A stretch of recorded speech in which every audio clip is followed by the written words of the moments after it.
Maswera sei muri yeZimbabwe. Tinokuchingamidzai zvekare kune chimwe chirongwa pano paZimFacebook Secrets and Confessions. Tatsoka zvekare nemamwe messages. Rekedzai kuti vatapinda mumamessages edu atatsoka takakubatirai. Message yedu yekutanga yakamira sekudai so: nganzi makadi zvenyu mukoma, ndinokumbirawo kuti muge muchindiposterawo nyaya yangu makavikawo chitupa changu. Zita rangu muchanditi Miriam, uye zvekare ndina makore 53 years ekuberekwa. Ndiri kugara hangu ndiri ndega. Pari zvino ndinogara kunoku kumasvingo, asi upenyu mwandiri kurarama wakaoma hawo mukoma. No husband and handina peace zvachose. Ndakasiyirwawo musha nemurume wangu, but chokwadi ndechekuti murume wangu iye akazosara kufa zvake mukoma, but ndainge ndava kuzviziva kuti murume wangu ainge akaromba. Vana bamunini vaneng'ina vemurume wangu vaiti kana vakauya kwandiri mazuva awo murume paakatanga kurwara vaita go back to sender. Asi go back to sender iyi yainge yakanzi kuti ivo vange vachikwanisa kutanga kurarama upenyu hwakanaka. Zvaifanira kuti zvinge zvichiitika ndezvekuti murume wangu iye aifanira kuti ange achireurura, uye zvekare murume wangu ainge aine bhegi iri akangoti ndakanorisiya mugomo, anoti iye kupindura, but nekuda kwekuti mari tainge tisisina. Ipapo murume wangu paakazofa ndainge ndiine shungu dzekuti ndinge ndichiendawo ndichinoritsvaka bhegi iroro ndiine murume wangu, kuitira kuti neniwo ange achizondisunungura, because mukurombwa kwake murume wangu iye ainge akandisunga zvekuti nembereko yangu mukoma ainge akatorombera pachibereko changu. Saka ipapo pandainge ndava ne41 years, pari zvino ndine 53 years mukoma. Saka ndatova nemakore kubva zvandakazviziva kuti murume wangu iye akaromba. Ndainge ndichiri netarisiro yekuti zvimwe kuda ndingaitawo mwana ndisati ndachembera, but mukoma murume iye akati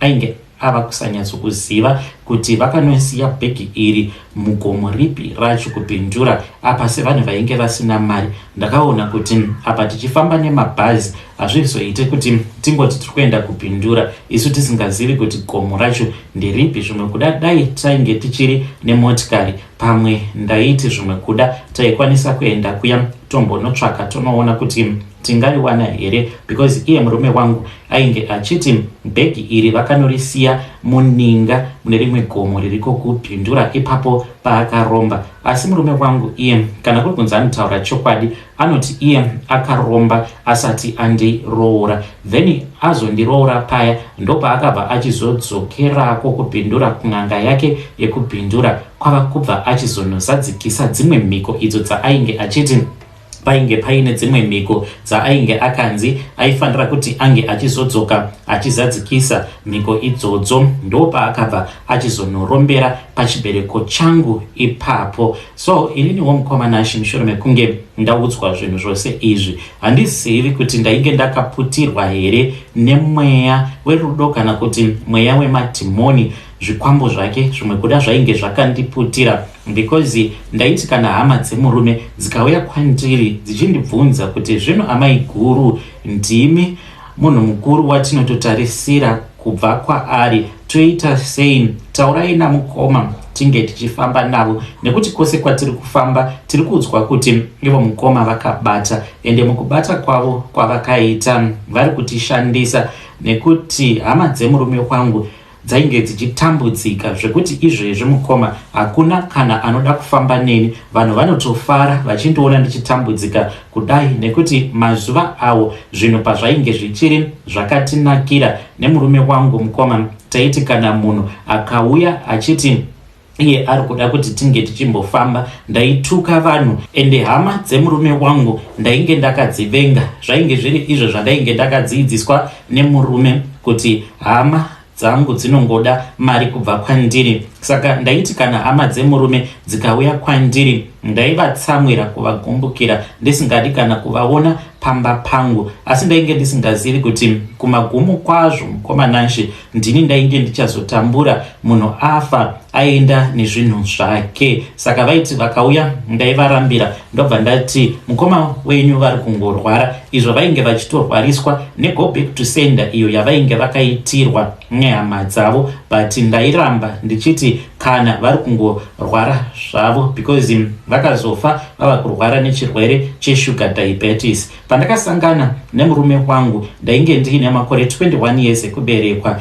Iye mukoma ainge atori mukuru kwandiri, saka patakasangana ipapo mukoma nashi ndainge ndiine best friend yangu uyo ainge achienda kuchurch yeZCC yekwaMutendi. So ndo pandakabva ndachizosangana navo baba ava. He was a well-known businessman. Makore acho iwawo vaitodrivawo Mazda 626, motikari dzaitodrivwa nevanhu vainge vaine mari dzavo. So then that was when apo pavakabva vachizouya kwaMutare, nekuti ndiko kwandakaenda pandainge ndichiri kuTeachers College, ndo pavakandipfimba ipapo. Vandipfimba kudaro mukoma nashi ndikuda kwekuti ndainge ndava kufunga zvino kuti apa I was training to become a teacher, ndine zvandainge ndichida kuachiva muupenyu hwangu. Of course ndainge ndiine mukomana wangu wandainge ndichidanana naye uyo ainge aripo paTeachers College ipapo, but mukoma ainge achibvawo kumhuri isina mari.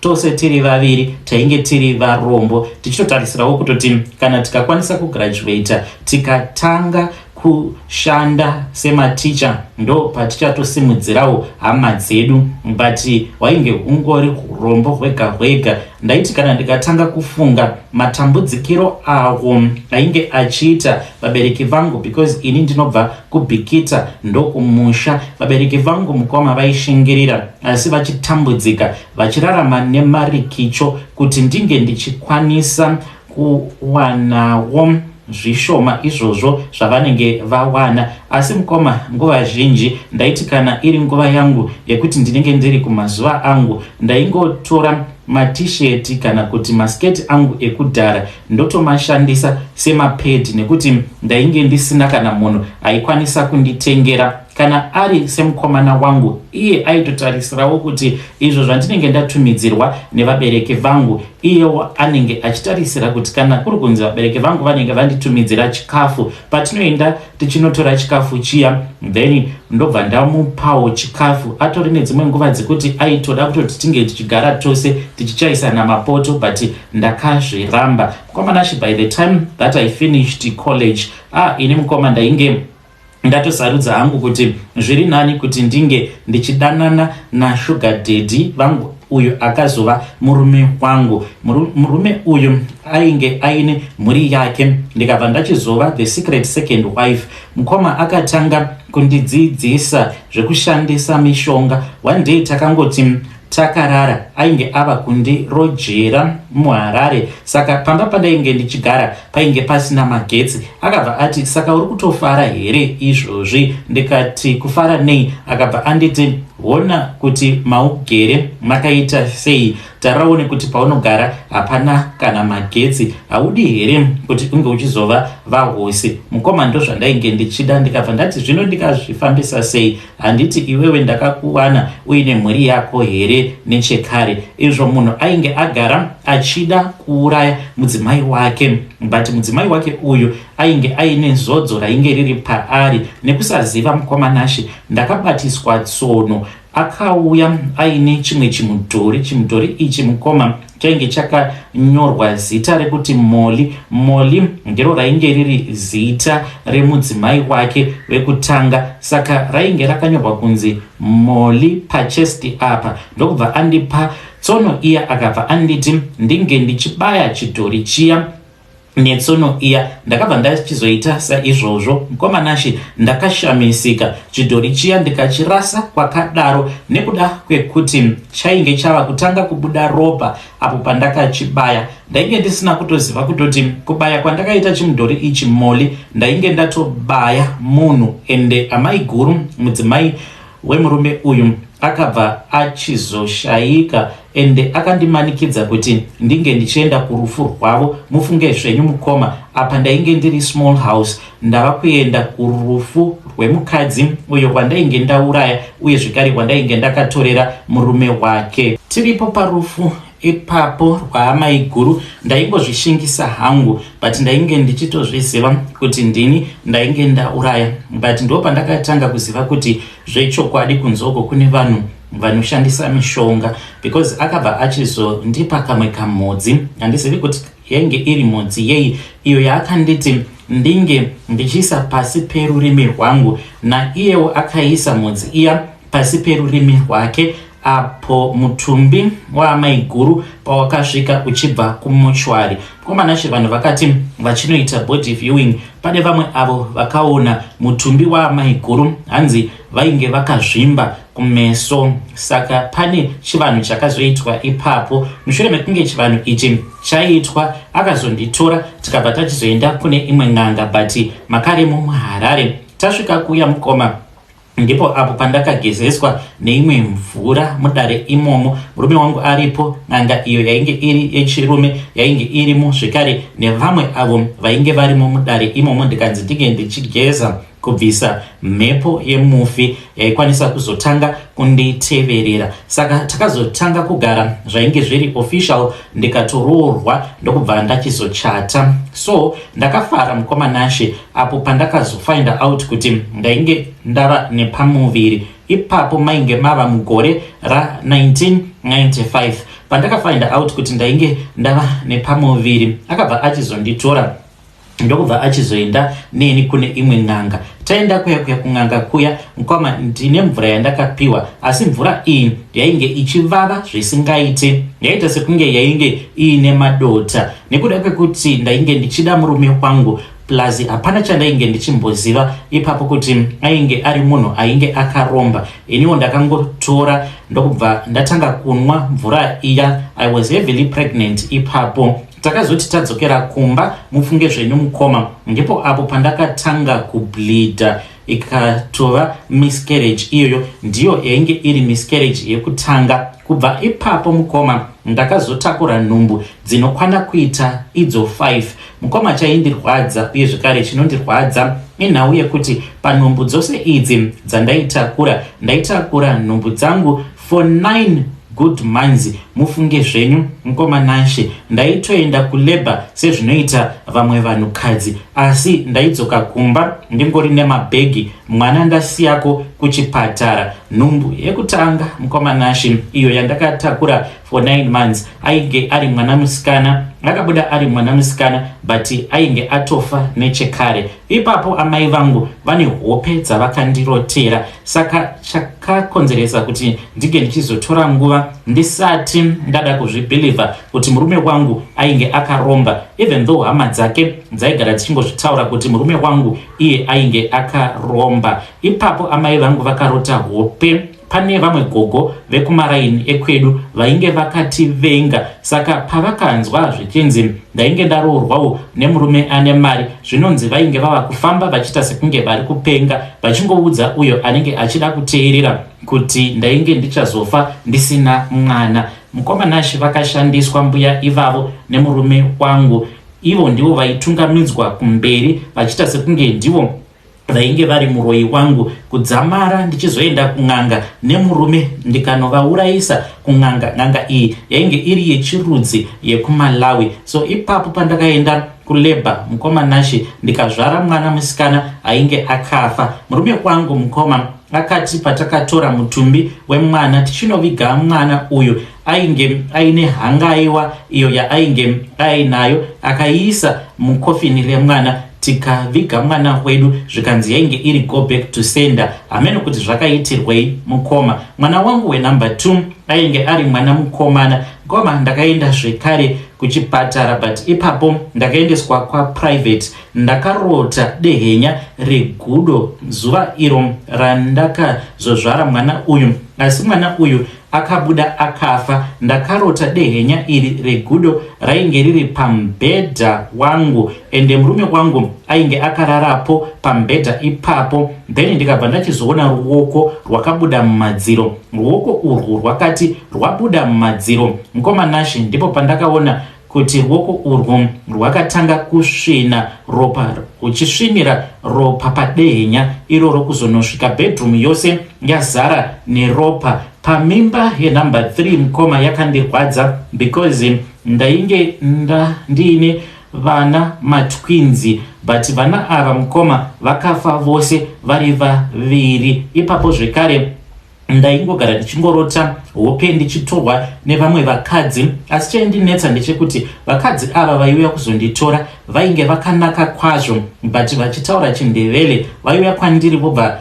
vanditora vobva vaenda nini pakati pesango, vobva vati ndige ndichimira pakati pemoto, ivo vachitamba vachitenderera vachipururudza vachiimba nziyo dzandainge ndisinganzwisisi neChindevele, asi ndiri kuhope ikoko ndainyatsokunzwa kuti vanhu ava havasi kutaura Chishona. Ipapo ndakarwadziwa because ndainge ndichiti zvimwe kuda Mwari vainge vandirangarira, sezvo ndainge ndakatakura mimba yainge iri yevana matwins. Mwana wenumber 5 ainge ari mukomana zvekare. Mwana uyu mukomanashi akandirwadza, akanobuda ari mupenyu, akangoti ka1 ndokubva ati z. Ipapo ndakatomboita tarisiro yekuti mwana uyu ainge achazorarama, but ndokubva achizoshayika. Zvinondirwadza mukomanashi kuti ndakazvarira pasina. So nemurume wangu takabva tachizotenga prazi. Ipapo baba vainge vava kubata mari, takatombogarawo kuna naBorodel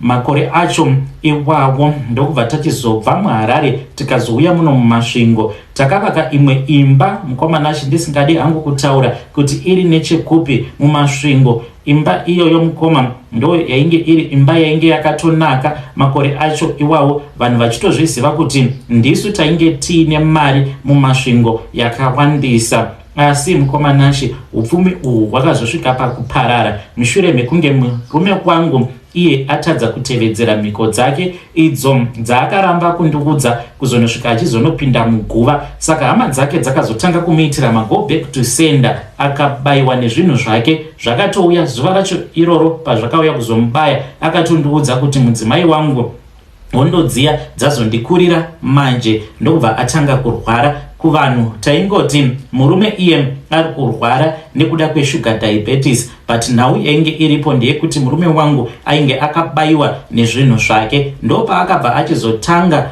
kureurura murume wangu achindiudza kuti iye ainge akaromba, achindiudza zvekare uko kwaakaenda akanoromba, but akatadza kundizivisa kuti mugomo umu maanoti mune rimwe bhegi, ende anoti mubhegi umu hanzi mune machira avo aishandiswa nasekuru vake vainge vachiita zvoun'anga. Akazviba zvinhu izvozvo ndozvaaishandisa kuti ange achigadzira mari, uye zvekare akatsipika mudzimu wavo apo pawainge wava kuda kudzoka kuti unge uchibuda kuzotsvaira uye zvekare nekuchenesa dzinza. Saka iye akazosvika pakufa murume asina kundiudza. Zvino ndatambudzika ini veduwe, hama dzangu ndakadzivhairira nekuda kwekuti ndainge ndakaroorwa nemurume ane mari. Handina hama yandinokwanisa kushanyira ikandigamuchira.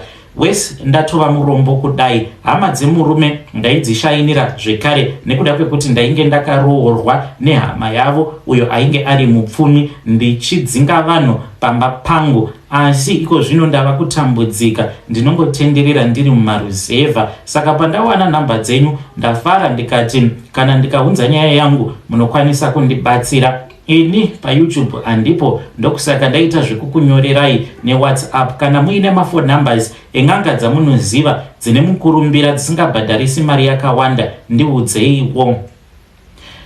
Vedare ndo message iyo yandakatumidzirwa ichibva kuna vanzvadzi vedu. Ngatizamei kuti tinge tichitaura navo vanzvadzi vedu ava mucomment section. Zvakangooma hazvo vedu we. Pakaipa hanzi ndikutsvakawo mafone numbers eng'anga idzo dzine mukurumbira. Hanzi ndaishayinira hama dzangu, ndichishayinira hama dzemurume. Murume wangu paainge achiri mupenyu, ndichiramba ndichiti murume haana kuromba, izvo ainge akaromba. Hanzi ndisu taitozivikanwa kuti tine mari mumasvingo yose. Pakaipa. Ngatitaurei navo vanzvadzi vedu ava mucomment section. Strange things indeed they do happen in this world.